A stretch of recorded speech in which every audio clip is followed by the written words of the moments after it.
after 48 hours of this negotiating period, I don't think they're going to win a Super Bowl under this current state right now. I think it can happen, but I'm over 50% now in my Super Bowl meter that is going back and forth. My Super Bowl meter was once here at 100. Then it was about 60%. They're going to win, I think, but I'm not really sure. Now it's at about 25%. Oh.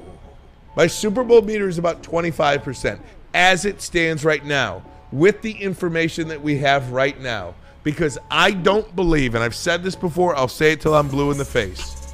I do not believe you can draft your way to a championship.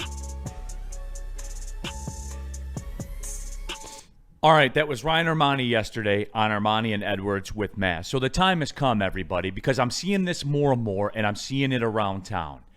And things are going to get uncomfortable right here, right now. Because for me, the bottom line is this. You are either in with this organization or you are out. You can't half-step, and you definitely can't tell me because they didn't sign the guy you wanted in free agency that we're out. It's over now. That's absurd. That's absurd talk from people. And then number two, by the way, if you're out, then my sneaking suspicion is you've been out. And for the people like Ermanni that want to flip-flop and go back and forth, that's fine. Do what you do. I'm not here to tell you how to do your job or anything like that. You do what you do. But they're here at this network. They're here all over the place. There's guys like Easy out there with the Jared Goff stuff. Just come out and say it. Say they can't win with Goff. Say it. Say it. You say you do softly. Oh no, I've changed my thinking on that. I think they can. And then all of a sudden something bad happens and you're like, oh, see what happened with Goff. There's Goff turning the football over. Just cut the shit and come out and say it. Say they can't win with Goff. Say that you don't trust Brad Holmes to deliver a Super Bowl. This regime here will win a Super Bowl. Will it be next year? I don't know the answer to that. I can't guarantee you a year, but they're built to last. They got a guy that's a real talent evaluator in charge. They will get the job done. So if you don't think they can, then just come out and say it right now. Say it. Say it. Don't passive-aggressive text a group text thread or anything like that. Just come out and say it. Easy. Your words say it already. You don't think they can win with Goff. So quit being soft and just come out and say it. Go, oh, you don't want to do that because you want to hurt your image or whatever. Just go ahead and say it. Say it. What's Benny? He said it before.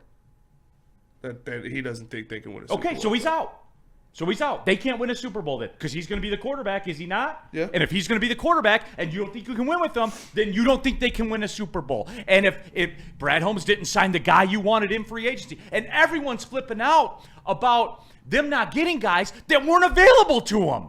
The Max Crosby thing, the Myles Garrett thing, all of it. Like, people are mad about stuff he didn't do. What was the move you wanted that you didn't get? I'll go back to this then, and anyone feel free to answer this. What move has happened so far in free agency where you're like, oh my God, that shifted the whole fortune of the entire National Football League?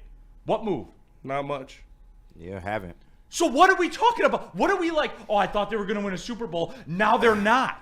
No, like, what are we doing? It's the same thing I said before. The fandom. They hide underneath the covers until it's time to come out. To me, all this sounds like is like, okay, so don't ever try to run a marathon because you're going to quit at mile 21 or 22. Like, it's part of the building. The number, like, is the offense good enough to win a Super Bowl? Yes. I mean, everybody, like, do we not have one of the best offenses? To me, it's all about health and availability. What Philly had in the playoffs is they had everybody healthy. If you have this team healthy with the people on this roster that are supposed to play. D-Mac, no. They're not good enough as constructed. Because we got to go sign 8 guys right now. Okay. This team isn't good enough, D-Mac. So if you don't trust Brad Holmes, like, if we're just say that you're out. Say you're out. That's all I want. But then you've always been out, or it was always like, what, one-trick pony? There's a window, and you're in the window. And unfortunately, it ended awful last year with greatness and what it was supposed to be. But I don't know about you, but when the going gets tough, the tough get going, and the team's supposed to be resilient.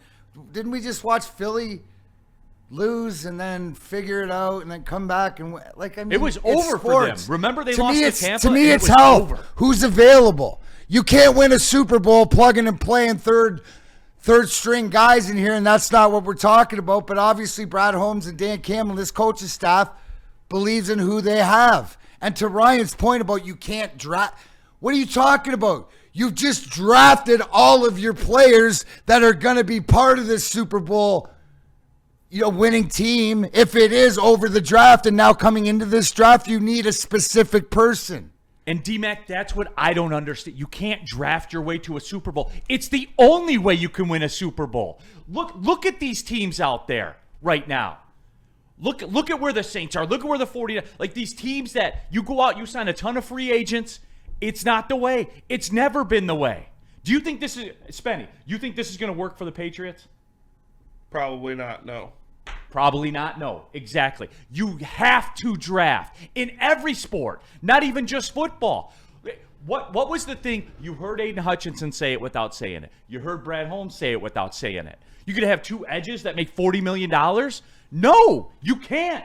You have to draft guys. It's the only way through. The only way.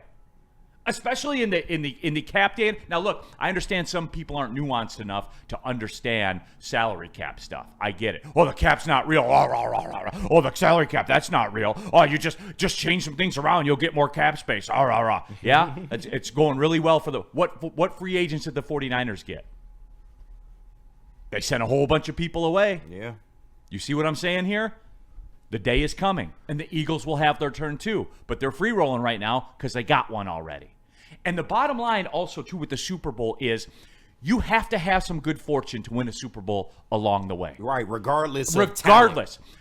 Brady, Mahomes, all of them, all the with that. teams. The Rams when they won theirs. Let's not forget, Stafford hit the 49ers safety in the chest with 2 minutes to go. Yeah. Let's not forget, Aaron Donald had to get to Joe Burrow in 1.7 seconds, or Jalen Ramsey, who fell down, would have coughed up to a Jamar Chase touchdown for the win, and we wouldn't even be talking about that. Even this year, the Rams had the ball in Philadelphia in the red zone at the end of the game. I know we forget that as time goes on. Let's not bring up the 2023 NFC Championship. The 49ers were down 17 at the half. It took a generational collapse by the Lions in order for them to get back in that game.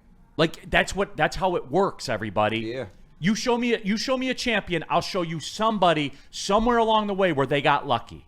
That's the way it always works. Always. Woodward Sports Super Chat, Jester Crew.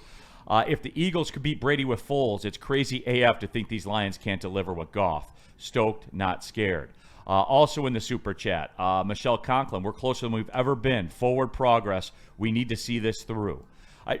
100%. I have no concerns about that. None. Burn. I'm mad they didn't get in a time machine and grab prime Michael Strahan. And also we get to pay him the 2002 contract of $42 million for 7 years. That's what it is for me. Is I think Lions fans are expecting a impact edge rusher in the prime of his career to come to Detroit and sign a 2-year, $10 million deal. Like it's not going to happen.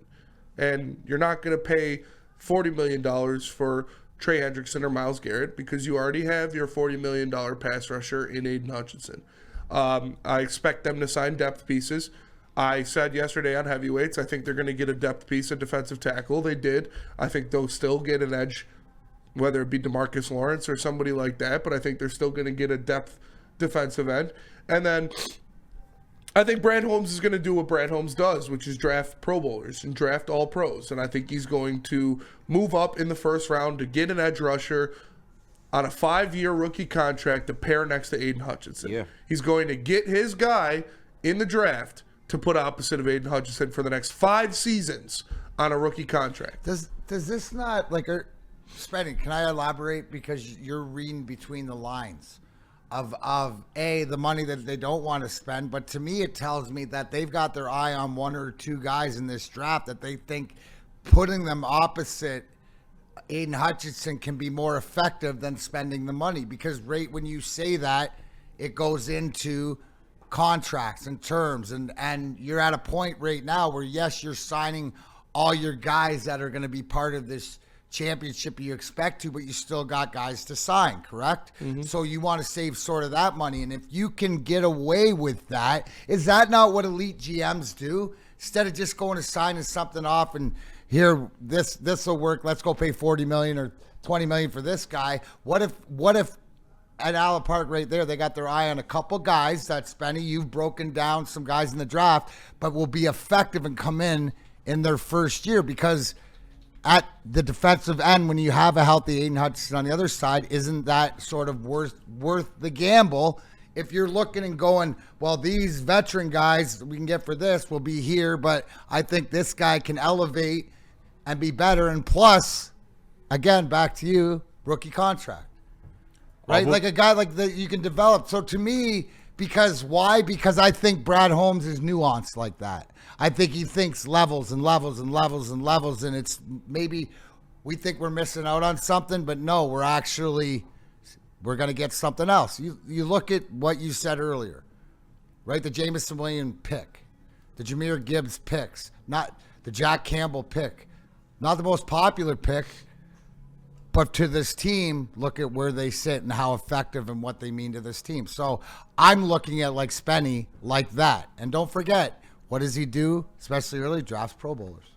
Woodward Sports chat thread, Detroit Arrow. Eagles won by default. If we were completely healthy, I know we would have gone all the way last year, but ish happens. And Arrow, it happened to the Eagles. Remember, they were 11 and 0? 11-0, and they completely fell apart internally. How they looked in the playoffs was not a microcosm of how they looked in the season. Like, they had their ups and downs. They dealt with injuries as well. They just kind of had that stretch towards the end. But there was a point where it looked like the Eagles might be done, too. Yeah, that's my point. Like, they were 11-0, they were cruising, and then it all just fell apart, and they got taken out by the Bucks in the playoffs. Oh, you talking about last year? Yeah. Yeah, I just mean you even know what this I'm saying? year, though. Even and this like, year. That had to look like a nuclear winter to their fans, too, the way that we look at how our stuff ended. But I want to carry on this conversation.